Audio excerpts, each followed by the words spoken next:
All right, let's jump into the electric vehicle world, specifically Ola Electric. You want the inside scoop on their business and how the industry looks and what they're thinking about for the future. Oh, and of course the risks, right? We've got their Q3 FY25 earnings call transcript. It's from February 7th, 2025. And, well, let me tell you, it's pretty interesting stuff. It is fascinating. You know, Ola Electric, they aren't just some scooter company. They're making some big, bold moves across different vehicles, even like jumping right into battery production. Yeah, exactly. They're building this whole electric ecosystem, huh? Yeah. So to start off, we've got this earnings call. It's like a snapshot of their strategy. Yeah. You know, like we're peeking behind the scenes and seeing what they think is important, what the big opportunities are. Right. And a core focus for them is still, you know, their bread and butter, two-wheelers, specifically scooters. But it's been a bit of a roller coaster for them in that market.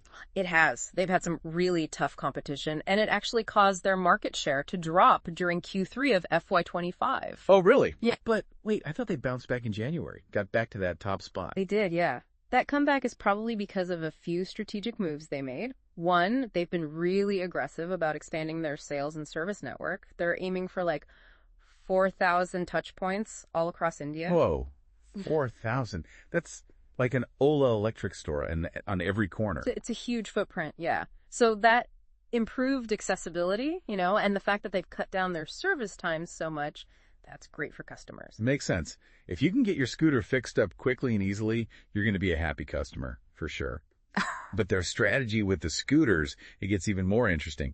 They're using this thing they call a pincer strategy. Yeah, essentially they're keeping those older Gen 2 scooters around, you know, to get the budget buyers. Oh, so they're not abandoning the entry-level market? Oop, not at all. Mm-hmm. But at the same time, they're rolling out these newer Gen 3 models, and those are designed to have better performance and, this is key, higher margins. That's smart. They're trying to capture both ends of the market. Volume with the Gen 2 and profitability with the Gen 3. Exactly. But scooters, those are just one piece of the puzzle, right? Right.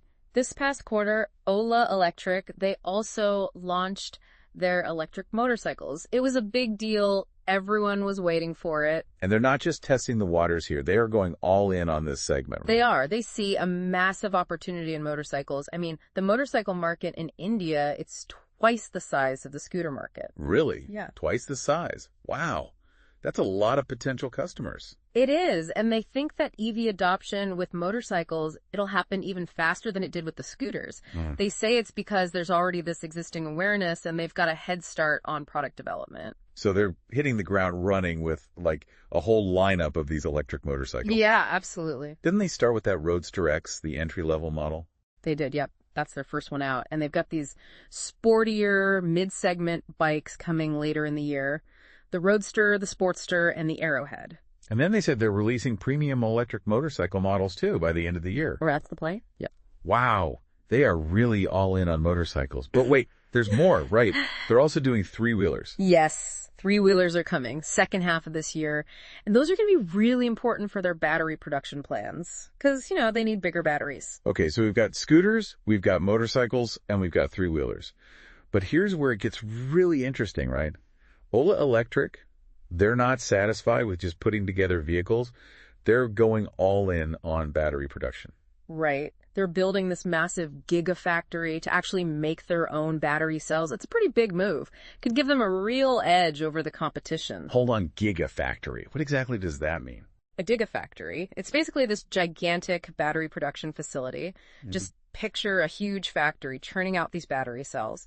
And by making their own batteries, they can control costs, which is, you know, super important in the EV market where it's so competitive. So it's like they're cutting out the middleman. They're their own battery supplier. Exactly. And there's another benefit, too. They can pack more energy into each vehicle, so the rider gets a longer range. And for EVs, that's a big selling point. Longer rides, lower costs. Sounds good to me. Right, and they're moving fast. They're already testing the cells in their vehicles. They want to start commercial production in Q1 of next year. That's ambitious. It is. Yeah. But here's the thing. They're not just making EV batteries. They're also doing LFP cells.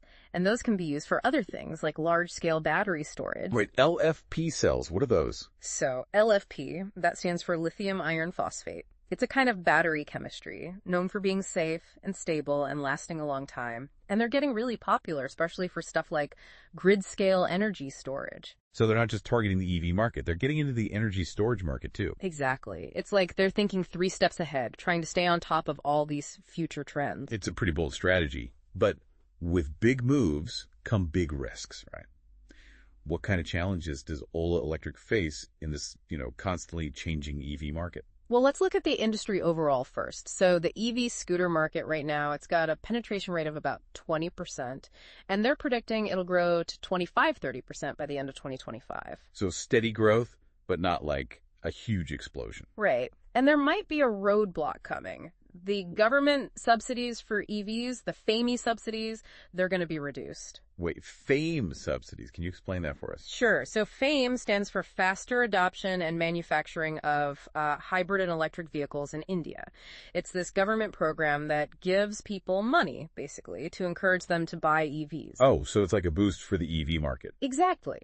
But the government is going to reduce these subsidies, and that could make EVs a little less affordable, at least in the short term. So EV adoption could slow down.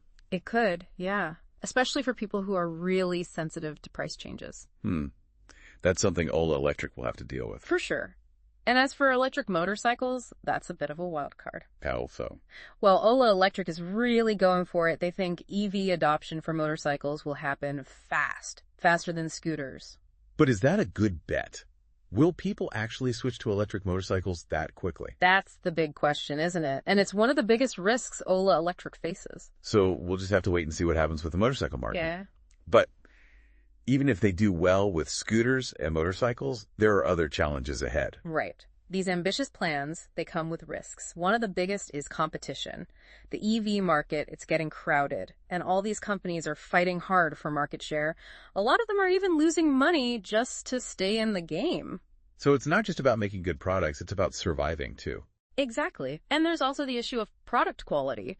Ola Electric, they've had some problems with service in the past, although they say they've fixed those issues. But will customers trust them? Yeah. Especially with these new products? Yeah. After those, service hiccups?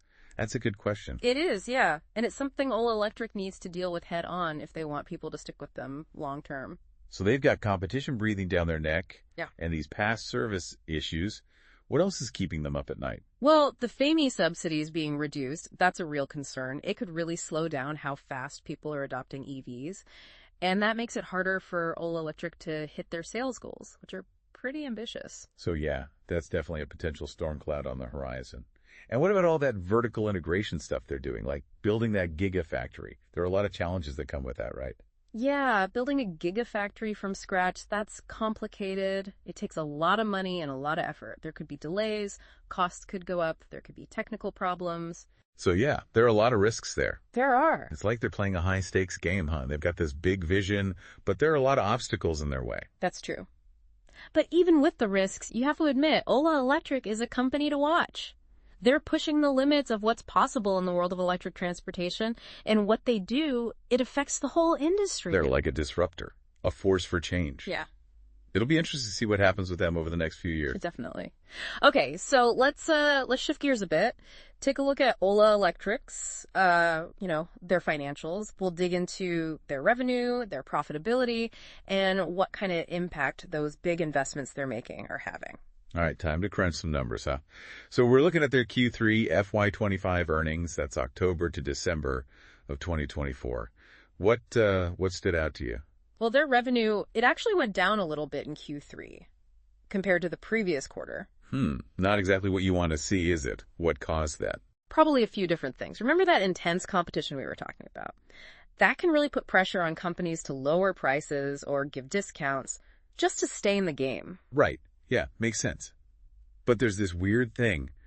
Their gross margin percentage, it actually went up a little, even though the revenue dipped. Yeah, that's interesting, isn't it? It probably means they're getting better at, managing their costs, staying profitable, even when they have to be competitive with pricing. So they're squeezing more profit out of each scooter. Yeah. But what about, their overall profitability? Are they actually making money yet? Not quite. They're still operating at a loss, but they are getting closer to profitability. Okay, so not in the black yet, but headed in the right direction. What's the plan to get there? Well, their strategy kind of depends on a few things: increasing their sales volume, going into new markets, and making sure their operations are running as efficiently as possible. Okay, let's break those down. First up, increasing sales. How are they going to sell more scooters and motorcycles? Well, remember that big expansion of their sales and service network. That's a huge part of it. By making it really easy to get their products and services all over India, they're hoping to, boost sales a lot. So more stores, more service centers, more customers. Seems logical. Yeah. And that push they're making into the electric motorcycle market, that's another big part of their growth strategy. The motorcycle market in India, it's massive, and they're betting on people switching to EVs quickly. They're really going after the big opportunities, huh? Oh, yeah. And expanding to new markets, that's another big part of their plan. They want to go beyond India and start selling in other countries. Oh, going global. Any idea which countries they're looking at? They haven't said anything specific yet, but there's been some talk about Southeast Asia and maybe Europe. That's a bold move, but it makes sense. EVs are becoming more popular all over the world, so going into those markets is a smart idea. It is. And then the last thing, they're really focused on getting more efficient. Streamlining their processes, cutting costs, that sort of thing. So it's not just about selling more, it's about being smarter with how they do it. Exactly. They've actually already made some progress with that if you look at their gross margin percentage. But they're not slowing down. They're still investing in tech and automation to get even more efficient. Okay, so they're doing everything they can to boost their financial performance. But what about all that money they're putting into vertical integration, like that gigafactory? How's that affecting their bottom line? Well, those investments, they're kind of hurting their profitability right now. Which makes sense. Building a gigafactory from nothing, that's a huge project. Yeah, the costs must be massive. They are big time. So it's kind of like short-term pain for long-term gain. That's a good way to put it. Ola Electric thinks that in the long run, these investments will be worth it. Because they'll have more control over their costs, their supply chain, their technology. It's a long game they're playing. It is. But we have to be real. There are some risks. Right. We talked about those. Like, what if they have problems with battery production? Exactly. Or what if the EV market doesn't grow as fast as they're expecting? Yeah, those are real concerns. They are. And those risks, you can see them in their financial performance right now. But it's still early for all this vertical integration stuff. True. They're just getting started with making batteries. It'll take a while for all that to really pay off. Right. So we don't know yet if this bet on vertical integration is going to work out. It's a gamble, but it could change their whole business and the entire EV industry, too. Oh, absolutely. To get a better idea of their financial health, let's look at some specific numbers. All right. Hit me with the details. I'm ready for some number crunching. Okay, so their gross margin in Q3 FY25, it was about 20%. And that's a good number, especially in the EV world, which is so competitive. That's a positive sign, right? It is. It means they're making decent profit on each vehicle. And they think their gross margin will actually go even higher when they start making more of those Gen 3 scooters and motorcycles. Those are designed to be more profitable. So they're aiming for even better margins. Yeah. Now, their operating expenses, that includes stuff like marketing, research and development, all the administrative costs, those were pretty high in Q3. How come? Well, remember how they're really going for growth? They're spending a lot of money to expand their sales and service network and to develop new products and technology. So all that spending, that's just part of their growth plan. Exactly. And those investments, they're super important if they want to be successful in the long term, even if it hurts their profitability a bit right now. It's a balancing act, isn't it? It is. Now, their EBITDA, that's earnings before interest, taxes, depreciation, and amortization, that was negative in Q3. So they're not profitable yet when you look at it from an operating perspective. Right. But they're working hard to get to EBITDA profitability, and they've set some pretty ambitious goals. Okay, so they're not in the black, but they have a plan to get there. They do. And their cash flow from operations, that was also negative in Q3. So they're spending more cash than they're bringing in. Yeah, but that's not unusual for a company that's investing a lot, especially in an industry like EVs, where you need a lot of capital. That's true.